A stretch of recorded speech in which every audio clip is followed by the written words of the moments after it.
Ați auzit vreodată despre ramuri chele? Adică, ce înseamnă asta? Ei bine, despre asta o să discutăm în materialul de azi, pe scurt, pentru că este foarte important să știm ce este o ramură cheală și cum trebuie să o tratăm noi în coronamentul nostru al pomului, pentru că o să vedeți, s-ar putea să avem mai multe probleme sau cel puțin să o ținem degeaba pe acolo prin coronament.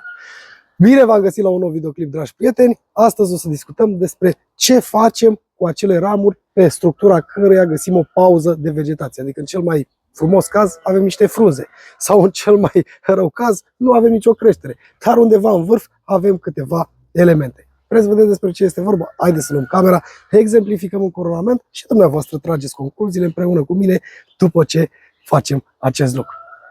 Și avem aici un exemplu concret. Iar această ramură cheală despre care vorbim, ia să vedem dacă focalizăm, așa, vedeți, provine dintr-o ramură mamă, merge până într-o anumită zonă, dar singurele elemente de prerodire pe care le are în această zonă aici, da?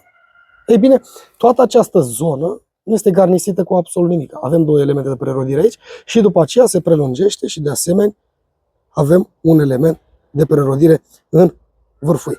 Ei bine, dragilor, aceasta se numește o ramură cheală. În mod normal, majoritatea ar veni să facă o tăiere de transfer în această zonă. Dar tot ne rămâne această parte care nu avem ce face absolut nimic cu ea, din punctul meu de vedere. Așa că noi mergem înapoi pe această ramură și vedem unde avem alte ramificații și ce se întâmplă în coronament. Și dacă observăm foarte bine, în această zonă avem bursă de rod, element de rodire, bursă, element de prerodire, bursă, da? Mergem pe continuare ei, bursă și de aici iarăși avem niște creșteri care tind să se ducă spre chelire. Ei bine, eu vin și fac o tăiere de transfer de aici către o bursă și voi avea fructificații în această zonă.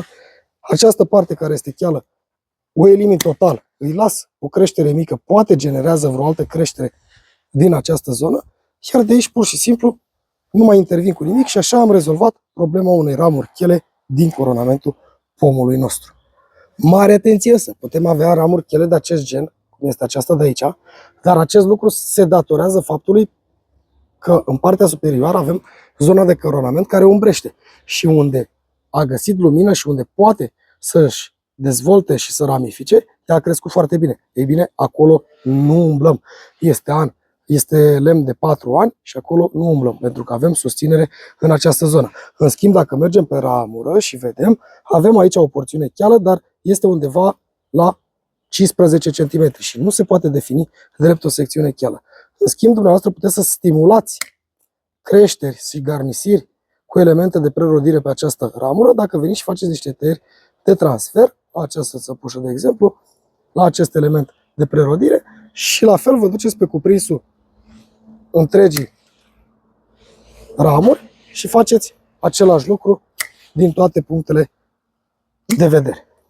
Și nu în ultimul rând, mare atenție, vorbim de ramuri chele acolo unde avem ramuri cu un unghi de inserție mai mic, care nu cresc vertical, cum este aceasta de aici. Aceasta este ramură de tip Lacom și chiar dacă avea niște creșteri anticipate în vârf, acestea trebuie eliminate. Deci tot ce vorbim despre ramuri chele, vorbim despre ramuri pe care le avem la unghiuri de inserție mai mici, pentru că acestea sunt cele care vor fructifica în anul viitor. Simplu, nu? Ați văzut cam ce înseamnă o ramură cheală.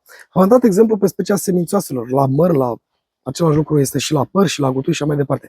Dacă vorbim de specia sâmburoaselor, în special la prum, pentru că aceste două specii sunt predominante în grădinile noastre, la prum este cu totul altceva. Acolo nu ne prea luăm de ramurile chele, decât de ramurile care sunt de 2-3 ani de zile în coronament și sunt chele pe o mare parte pe o mare parte a lor. Pentru că ramurile care sunt mai tinere, la prum, de 1-2 ani, sunt viitoarele ramuri de rost, sunt ramurile care rodesc și la acelea nu umblăm. Haideți să vă dau un exemplu și l-am vedea destul de simplu în această zonă, vedeți?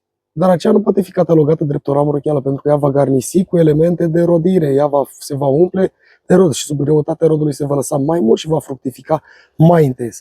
În schimb, putem discuta despre o ramură cheală, dacă vorbim la prun, în această zonă.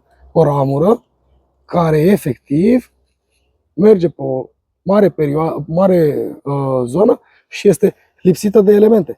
Dar trebuie să vă uitați în tot cuprinsul ei și să vedeți dacă e parte din coronament și dacă ea mai are alte elemente. Și după cum vedem acolo, avem elemente de rodire, aici în această parte avem elemente de rodire și nu umblăm la ea. În schimb, putem umbla foarte simplu aceasta de aici, care nici nu crește într-o zonă în care vrem noi și totodată este cheală până în această parte și este lemn de 2 ani și putem să renunțăm la ea fără probleme. Simplu, nu? Hai că v-am spus eu că e simplu.